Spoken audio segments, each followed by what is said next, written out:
Assalamualaikum warahmatullahi wabarakatuh. Bertemu lagi dengan saya Rahma dari program studi S1 Farmasi Fakultas Sains dan Teknologi Universitas 19 November Kolaka. Pada kesempatan kali ini saya akan membawakan materi tentang reseptor serotonin atau 5-HT dan cara kerja obat citalopram pada reseptor tersebut.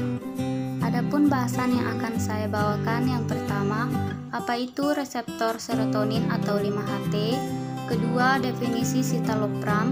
Ketiga, indikasi citalopram bagaimana, dan terakhir, mekanisme kerja obat tersebut. Baik, langsung saja pada bahasan pertama, itu reseptor 5-HT.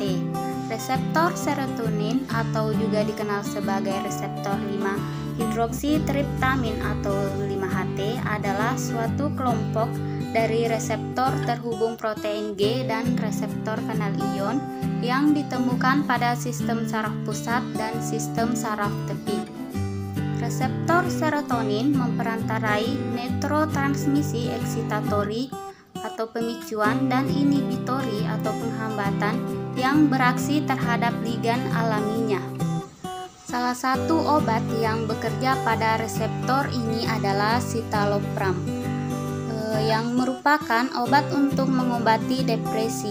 Obat ini termasuk golongan obat antidepresan SSRI atau Selective Serotonin Reuptake Inhibitor yang berfungsi mengembalikan keseimbangan serotonin dalam otak sehingga meningkatkan energi dan perasaan bagi si penggunanya.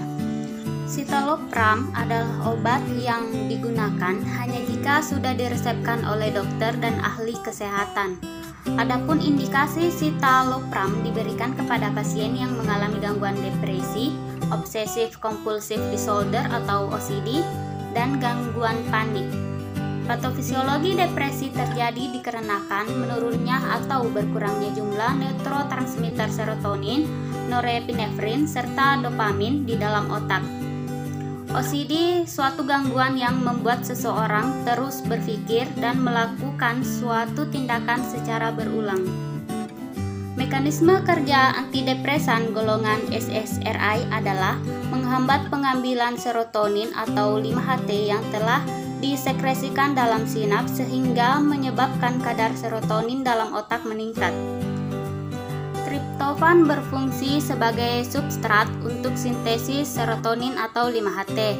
Triptofan plasma memasuki otak melalui proses penyerapan aktif dan dihidroksilasi oleh triptofan hidroksilase untuk membentuk 5-hidroksitriptofan yang segera dekarboksilasi oleh asam amino aromatik dekarboksilase untuk membentuk serotonin.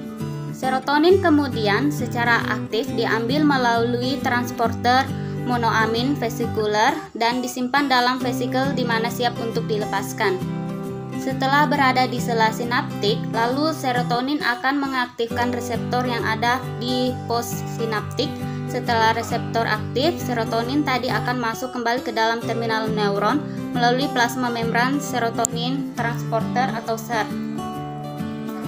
Serotonin yang telah kembali ke dalam terminal neuron akan mengalami metabolisme oleh enzim monoamin oksidase atau MAO menjadi 5-hidroksi asetaldehid, lalu dioksidasi membentuk asam hidroksiindol asetat, lalu hasil metabolisme dari serotonin diekskresi melalui urin. Kekurangan serotonin berperan dalam terjadinya depresi. Untuk meningkatkan kadar serotonin di dalam sela sinaptik, jadi digunakan antidepresan yang menghambat proses pengambilan kembali serotonin.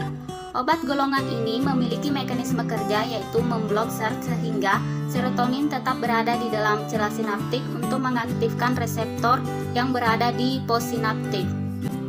Gambar selanjutnya bagian A, tidak ada citalopram atau obat golongan SSRI.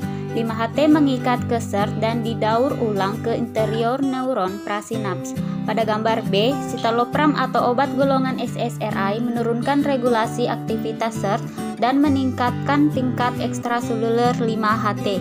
Pengambilan kembali serotonin ke dalam ujung presinaptik oleh SERT merupakan mekanisme utama penghentian transmisi signal serotonin.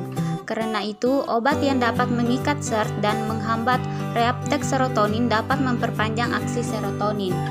Peran reseptor berpasangan protein G atau GRK dan beta-arestin dalam internalisasi dari GPCR. Setelah aktivasi GPCR oleh agonis selektif, GRK dengan cepat berpindah dari sitosol ke membran plasma dan memfosforilasi GPCR. Proses ini meningkatkan afinitas reseptor untuk arestin yang sitosolik dalam keadaan basal tetapi mentranslokasi ke membran plasma untuk berinteraksi dengan terfosforilasi reseptor. Interaksi arestin dengan GPCR mencegah penggabungan reseptor ini dengan protein G baru dan menghambat transduksi sinyal saraf yang menyebabkan proses endositosis. Setelah masuk dalam kompartemen endosomal, reseptor yang diinternalisasi mengalami defosforilasi dan didaur ulang ke membran plasma atau diarahkan ke kompartemen lisosom untuk terdegradasi.